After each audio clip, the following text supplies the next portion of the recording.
on AM 560, The Answer. Listen to AM 560 The Answer online at 560theanswer.com, on the AM 560 mobile app, on your Alexa-powered smart speaker, and on TuneIn, iHeart, and on Odyssey. From the Matrix Home Solutions studios, this is Chicago's Morning Answer on AM 560 The Answer. Only the biggest stories, only the biggest guests, and only the biggest opinions. This is AM 560 The Answer.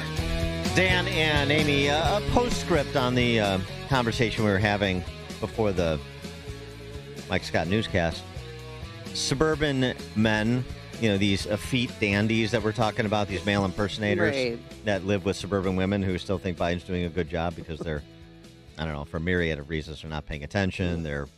They have their head in the sand. Well, and it's not affecting them. Inflation's not affecting. They don't care if they pay $7.99 for fruity frickin' pebbles. Yeah, I mean, it's right. Activewear with their lattes and wealthy enclaves. That's probably a majority of them. Yeah.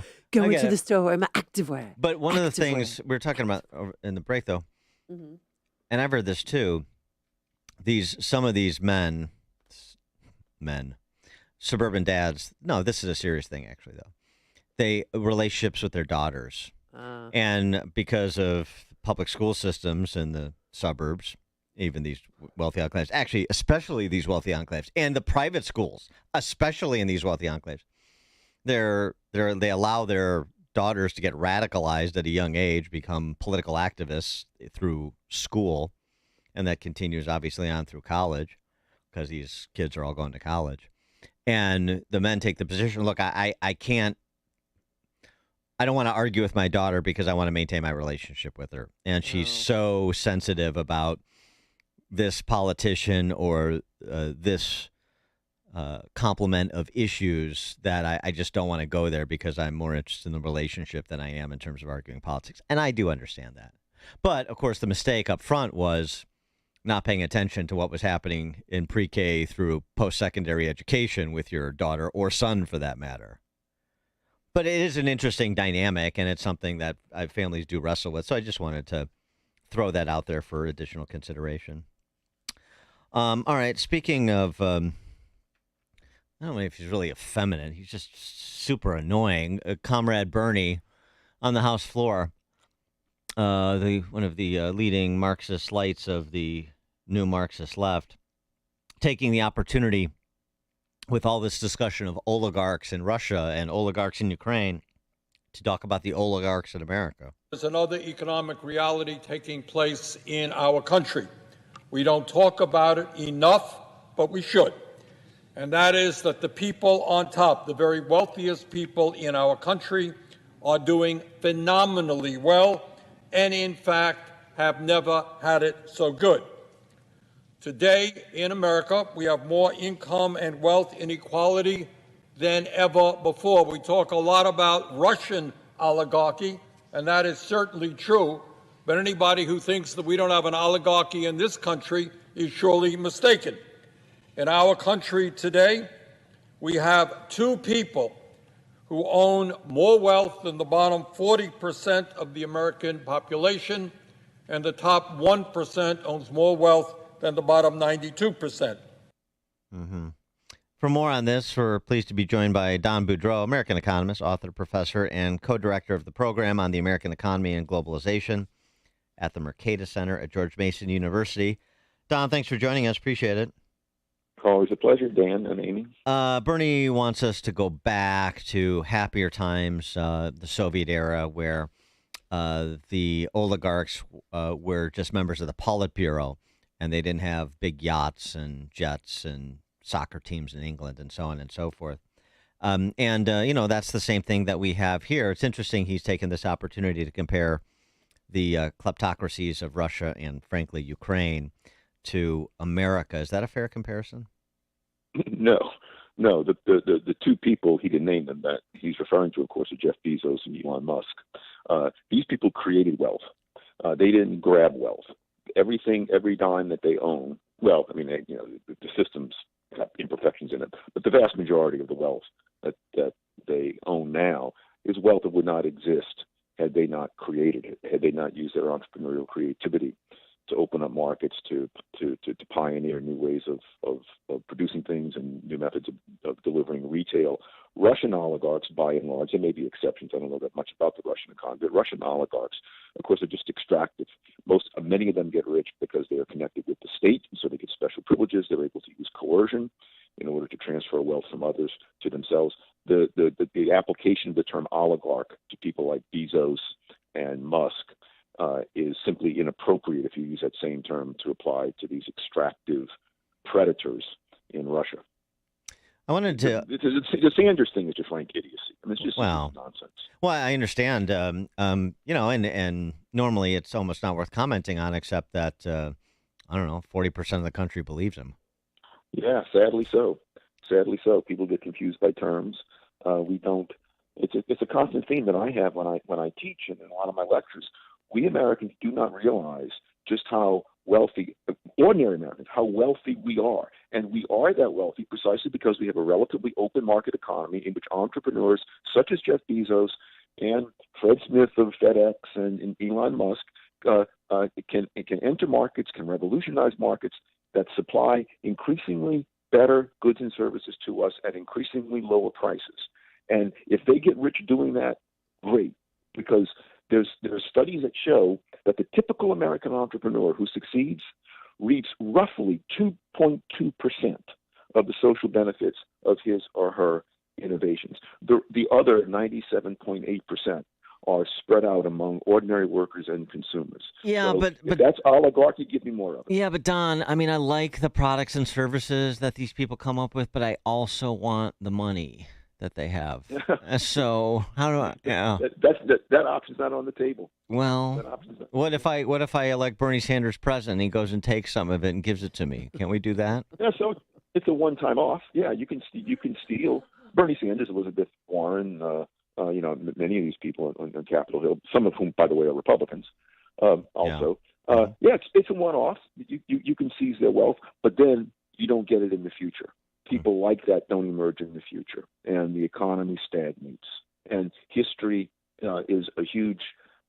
supplies huge amounts of evidence to support that proposition. There's no evidence that I know of that shows that when government takes more from the productive entrepreneurs, that somehow that makes society richer over the long run. Just like a thief, Dan. If I steal your money, I can get rich. I can get richer in that one off. But no one say, "Oh, therefore, let's let everybody go around stealing." Yeah, right. Let's institutionalize it. Yeah.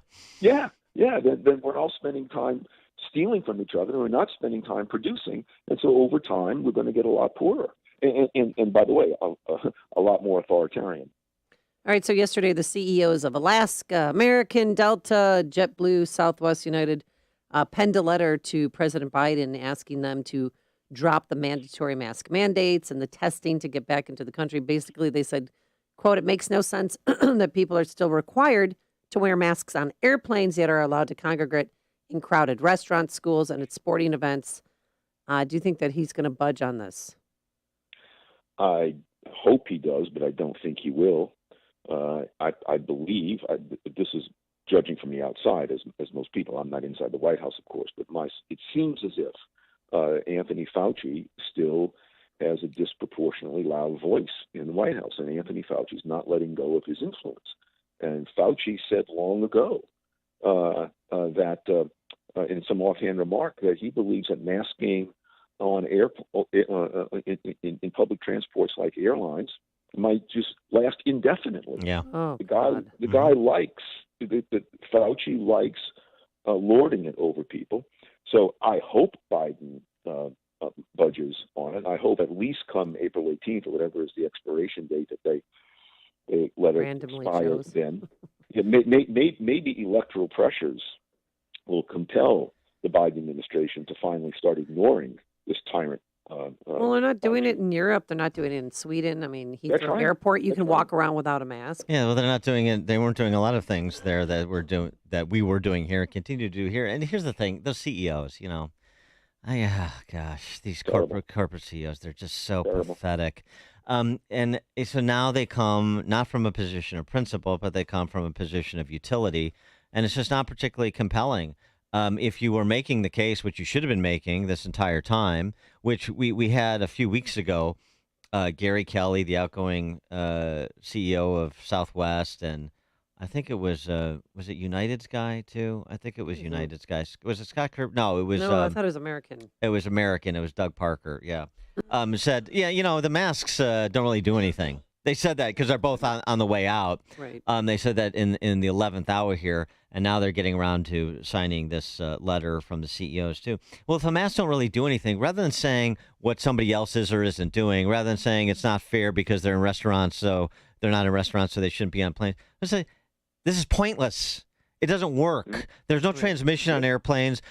All the information we know about the air filtration system on planes and this idea of putting a cloth mask over your face is without point. So we don't want to do things that are without point that are annoying to our customers. So stop it. That would be compelling to me. Right. And Americans have a choice of many different airlines. Why not let each airline choose? If some airline truly believes that masking is good, he can or she can keep the mask mandate for his or her airlines and let customers choose. Absolutely. I'll bet airlines that remove the mask mandates are going to would get a disproportionately large bump up in passengers compared to those who keep the mask mandates. There's no reason why we can't have that kind of competitive choice. No, but absolutely. Course, with a one-size-fits-all regulatory scheme that we have now, imposed by the FAA with advice from the CDC, and then we don't get that kind of choice, which we should get. Speaking of CEOs, you wrote this interesting piece with sort of a hypothetical about if a CEO ran his company the way that Biden's running the country, and it's really from sort of the identitarian perspective, the counting by these race and orientation categories and so forth.